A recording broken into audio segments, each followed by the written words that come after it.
საქართველოსა და ამერიკაში ჩატარებული არჩევნების მთიან ყარაბაღში განვითარებული მოვლენების ფონზე მაიკ პომპეოს ვიზიტის დღის წესრიგში საქართველო მოხვდა. რეგიონული კონტექსტი მოგვიანებით ახლა კი საკითხი, რომელიც ქვეყნის შიგნით ცხარე დისკუსიის საგანი გახდა. იქნება თუ არა მნიშვნელოვანი საკითხი ამერიკის შეერთებული შტატების სახელმწიფო მდივნის თბილისში გამართული შეხვედრების დროს შიდა პოლიტიკა.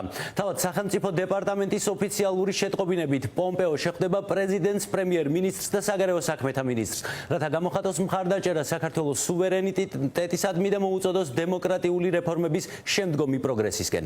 ოპოზიცია დარწმუნებულია, რომ სახელმწიფო მდივნისგან ქართული ოცნება სერიოზულ გაფრთხილებას და სიგნალს მიიღებს.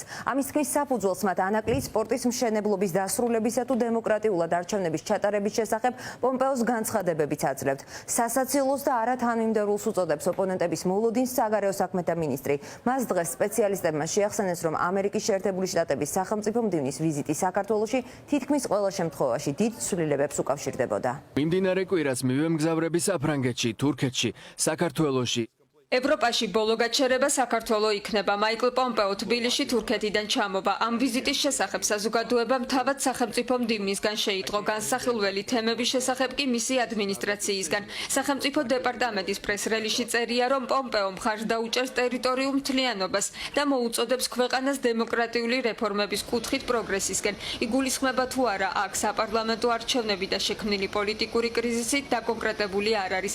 ის ვინ შეერთებული შტატების დიპლომატიურ ენას კარგად იცნობს, ზუსტად იცის, რომ სახელმწიფო მდივანი ვიზიტს პოლიტიკური კონტექსტიდან გამომდინარე გეგმავს. საქართველოში შეერთებული შტატების ყოფილი ელჩები ვარაუდობენ, რომ არჩევნებზე საუბარს ქართული ოცნება ვერ აცდება.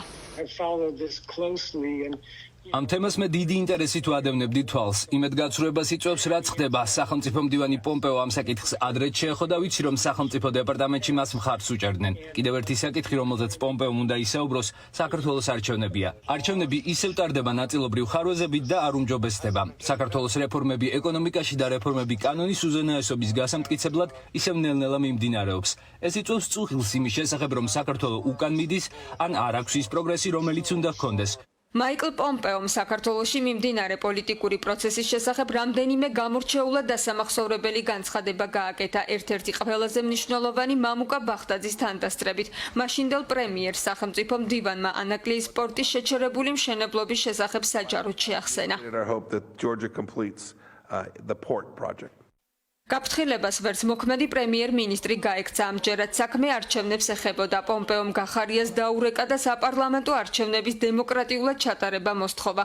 პარალელურად კი სახელმწიფო დეპარტამენტმა კონგრესისგან დავალება მიიღო საქართველოს შესახებ ანგარიში უნდა მოამზადოს. ამისთვის 180 დღე აქვს. ეს ვადა ნოემბრის ბოლოს იწურება. ოპოზიცია დარწმუნებულია, რომ პომპეოსგან ქართული ოცნება მორიგ გაფრთხილებას მიიღებს. კრიმინალებთან ალიანსით, ჩაყრილი ბიულეტინებით, კარუსელებს საერთო არაფერი არ აქვს დემოკრატიასთან და რა თქმა უნდა, ეს კონტექსტიც სახელმწიფო მდივან პომპეოს ვიზიტს აქვს. ქართლის ერთ-ერთი მთავარი თემა იქნება სწორედ 31 ოქტომბრის არჩევნები და ჩვენ ველოდებით შეერთებული შტატების სახელმწიფო მდივნისგან კონკრეტულ გზავნილებს ხელისუფლების მიმართ. დაველოდოთ ამ ვიზიტს, ძალიან მნიშვნელოვანია და მე იმედი მაქვს, რომ ჩვენ ოპოზიციასაც გვექნება კომუნიკაციის შესაძლებლობა. ოპოზიციასთან შეხვედრა ოფიციალური პრეს-რელიზის მიხედვით ჩანიშნული არ არის, თუმცა ეს არ ნიშნავს იმას, რომ კომუნიკაცია არ შედგება. ოპოზიცია შეეცდება პომპეოს ხალხის ხმა მიაწვდინოს. შესაძლოა აქციის სახით, ისე რომ სახელმწიფო მდივნის გადაადგილება არ შეფერხდეს. ოპოზიციის გადაწყვეტილებების შეფასებისას დავით ზალკალიანი დიპლომატიურ ენას ისევ გასცდა. საგარეო საქმეთა მინისტრმა ოპონენტები არალოგიკურობასა და არათანმიმდევრულობაში დაადანაშაულა. ისინი საერთოდ ბოლო პერიოდში ვფიქრობ, რომ დაკარგული არიან თარგმანში, თანმიმდევრულობაში, განცხადებებში, ლოგიკაში. არანაირ ლოგიკაში არ ჯდება ამერიკის შეერთებული შტატების სახელმწიფო მდივნის ვიზიტი გამოიყენო შიდა პოლიტიკური ინტერესებისთვის.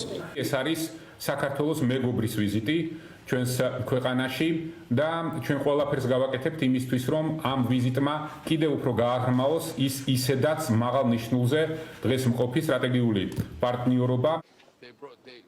არადაპოლიტიკური გამოცდილება განსხვავებულია. სახელმწიფო მდივნის ვიზიტი საქართველოში თითქმის ყველა შემთხვევაში დიდ ცვლილებებს უკავშირდება. ასე მოხდა 2012-ში, მაშინ საქართველოს ჰილარი კლინტონი სტუმრობდა.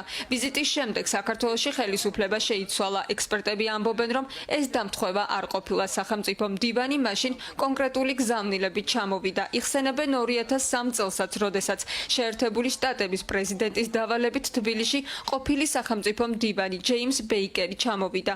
არ გამორიცხავენ, რომ პომპეოს ვიზიტით ცვლილებების დასაწყისი იყოს.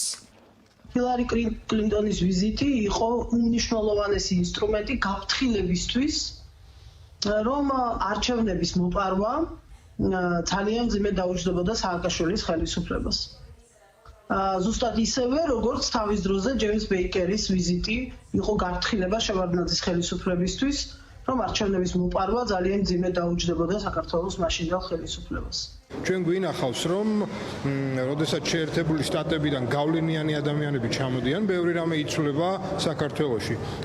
ასე იყო ჰილარი კლინტონის დროს და შეიძლება ასე მოხდეს მაიკ პომპეოს შემთხვევაშიც. რაც არ უნდა, ესე ვთქვათ, თავი მოიტყუოს ქართულმა ოცნებამ, რა თქმა უნდა, საუბარი შეეხება სწორედ საქართველოს დემოკრატიული განვითარების თვალსაზრისით იმ არჩევნებს, რომელიც აი ესე ძალიან ცუდად ჩატარდა და საქართველოს და ქართული ოცნების გეოპოლიტიკურ გზას, რომელიც კითხვის ქვეშ დგას ვაშინგტონში.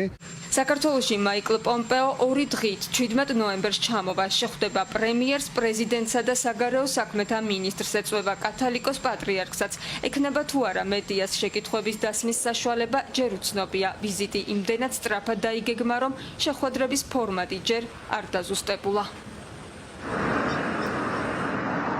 საქართველოში განვითარებული მოვლენები მხოლოდ ამერიკის შეერთებული შტატების ყურადღების ცენტრში არ მოექცა. დღეს საგანგებო განცხადება გაავრცელეს ევროპარლამენტარებმა, სადაც წერია, რომ ხელისუფლებას აქვს პასუხისგებლობა უპასუხოს გამოწვევებს და მიაღწიოს დიალოგს ოპოზიციასთან, რაც შეეხება ჩატარებულ საპარლამენტო არჩევნებს. აქაც წერია, რომ ეს არჩევნები იყო კონკურენტული, თუმცა გამოიკვეთა სერიოზული დარღვევები, მათ შორის იყო ზეწოლა ამომრჩევლზე და ერთ-ერთი მთავარი პრობლემა იყო ის, რომ ზღვარი არ იყო დაცული პარტიასა და სახელმწიფოს შორის. ასევე ამავე განცხადებაში წერია ის, რომ ვითარებას კიდევ უფრო მეტად ართულებს ის ფაქტი, რომ უარი ეთქვათ მესამე სექტორისა და ოპოზიციის წარმომადგენლებს საჩივრების განხილვაზე. ევროპარლამენტარები გამოთქვავენ მზადყოფნას, რომ ჩაერთონ დიალოგის პროცესში, რაც შეეხება დიალოგს სიტყვიერად ორივე მხარე აცხადებს მზადყოფნას, თუმცა არც ერთი მათგანი ცვლის საკუთარ მოთხოვნებს, როგორც იცით, ოპოზიცია ითხოვს ახალ არჩევნებს, ახალი საპარლამენტო, ახალი საარჩევნო ადმინისტრაციის პირობებში. ხელისუფლება კი ითხოვს, რომ ოპოზიციამ აღიაროს ჩატარებული საპარლამენტო არჩევნების შედეგები. რთული სათქმელია, ამ ფონზე აქვს თუ არა შანსი დიალოგს ოპოზიციასა და ხელისუფლებას შორის.